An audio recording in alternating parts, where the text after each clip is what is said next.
Hey everyone, I'm really excited for this deep dive. We're tackling net zero emissions today, and I know you're not just here for the buzzwords, right? Right. You want to understand how we actually get there, Yeah. which is why we're diving into two dense but super insightful sources. Okay. One's got a global view with this UK case study that really caught my eye, Interesting. and the other digs deep into Indonesia's energy future, a really fascinating case. What I find so interesting is that while every nation faces unique challenges in decarbonizing, these sources reveal some surprisingly common threads that point towards what a net zero world might actually look like, and how we can build it. Okay, so let's unpack this. The first source, A Converging Path, Mhm. argues something that really resonated with me. Reaching net zero isn't just about, reducing emissions. It's about fundamentally changing how we do things.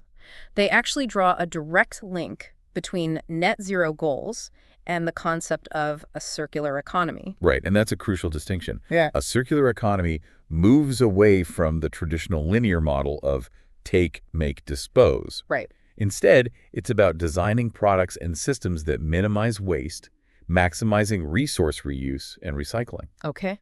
It represents a systemic shift in how we produce and consume. And this source isn't just talking the talk. They back up their argument with a rigorous analysis of over a decade of research, which is impressive. Wow. They even dive into a specific example of this shift in action, a pilot project in the UK testing out hydrogen-powered boilers. Now, this is where things get interesting. We often hear about electric vehicles as a key decarbonization strategy. Right. But what about existing infrastructure designed for fossil fuels? This UK project is exploring retrofitting existing gas lines to carry hydrogen instead, essentially repurposing what's already there for a cleaner energy source. It's a pretty bold idea. They even talk about the potential for scalability, especially in densely populated urban areas. Yeah. And speaking of forward-thinking policies, the source also mentions the EU Green Deal as another example of this kind of big-picture approach to decarbonization. Absolutely. These examples highlight a growing global momentum towards net zero. But now let's shift gears geographically and dive into our second source, Scenario of Renewable Energy, which focuses on Indonesia's unique path to a cleaner energy future. And this one is really interesting because Indonesia, unlike the UK, is heavily reliant on fossil fuels right now. So their journey to net zero presents a whole different set of challenges, wouldn't you say? Absolutely, and that's what makes Indonesia such a fascinating case study. They face significant hurdles in decarbonizing their existing energy mix, which is heavily reliant on coal. Yeah. But this also creates unique opportunities, particularly in harnessing their vast potential for renewable energy sources. To really understand these challenges and opportunities, the researchers modeled 5 different scenarios for Indonesia's energy future. Okay. We won't bore you with all the technical details, Okay. but the most striking contrast is between the business-as-usual scenario and the most optimistic MCRE scenario. And the difference is stark. The business-as-usual scenario essentially extrapolates current trends. Continued reliance on fossil fuels, limited investment in renewables. And it paints a pretty grim picture, frankly. It highlights the urgency of a more sustainable path. The MCRE scenario, which stands for Maximum Contribution of Renewable Energy, takes a radically different approach. Right, and this is where things get really interesting. Yes. They model a complete overhaul of Indonesia's energy grid with massive investments in geothermal, hydro, solar, you name it. They're essentially talking about a renewable energy revolution. Exactly. The MCRE scenario demonstrates the transformative potential of renewable energy in a nation like Indonesia. However, even in this optimistic model, they acknowledge the need for carbon capture technologies, especially in the short to medium term. Carbon capture, that's one of those technologies I always hear about, but I'll admit I'm a little fuzzy on the specifics.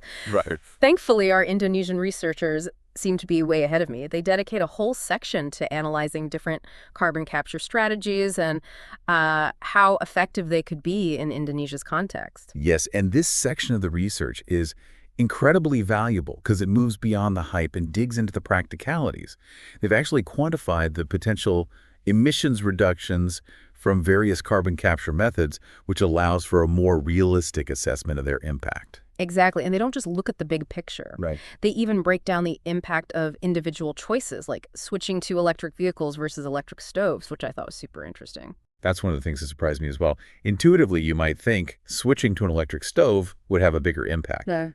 But their analysis shows that electric vehicles actually have a much more significant effect on overall emissions. Right. It really highlights how interconnected these systems are. It's not just about what we do in our own homes, it's about the larger systems of energy production and consumption that we're a part of. Precisely. And that brings us back to a central theme that emerges from both of these sources. Tackling climate change and reaching net zero requires a multifaceted approach. It's not just about individual actions, nor is it solely about technological innovation or policy changes. It's about all of these things working together in concert. Absolutely. The UK case study with the hydrogen boilers, for example, demonstrates the potential of technological innovation. But it also highlights the importance of supportive policies and infrastructure to scale up these solutions. Exactly, and the Indonesian research underscores that point even further. They emphasize that even with aggressive adoption of renewable energy technologies, carbon capture will still play a vital role, at least in the coming decades. And that requires a supportive policy environment and significant investment to develop and deploy these technologies effectively. So it's this fascinating dance between individual actions, technological advancements, and policy decisions, all pushing towards that same goal of a net zero future. What strikes me is how these sources, even though they're looking at very different contexts, both point towards this idea of a multifaceted approach. It really drives home the point that there's no single silver bullet solution, right? It's about tackling this challenge from multiple angles simultaneously. Precisely. And it's about understanding the interplay between those different levels of action. Individual choices matter, but they're amplified when they're supported by systemic changes, the kind of policy shifts and technological advancements that these sources highlight. So for you, listening, thinking about your own role in all of this, it's not just about swapping out your light bulbs or buying an electric car. Right. It's also about engaging with these bigger picture solutions. Absolutely. It's about asking those important questions. What are your local policymakers doing to support renewable energy or incentivize energy efficiency? Are there businesses in your community championing sustainable practices? It's about being an informed citizen, a conscious consumer, Yeah. and even advocating for change within your own workplace or community. And it's about staying curious. These sources provide a snapshot of the current landscape, but this is a rapidly evolving field. New technologies are emerging, policies are being debated and implemented, and our understanding of the most effective pathways to net zero is constantly being refined. Which is why we do these deep dives. It's about equipping you with the knowledge and insights to navigate this complex landscape, to ask the right questions, and ultimately to be a part of the solution. And I think that's a key takeaway from both of these sources, a sense of grounded optimism. The challenges are significant, but so is the global commitment to addressing them. We have the knowledge, we're developing the technologies, and increasingly there's a collective will to act. And that's a powerful combination. It's not about waiting for someone else to fix it. It's about recognizing that we all have a role to play in building a more sustainable future.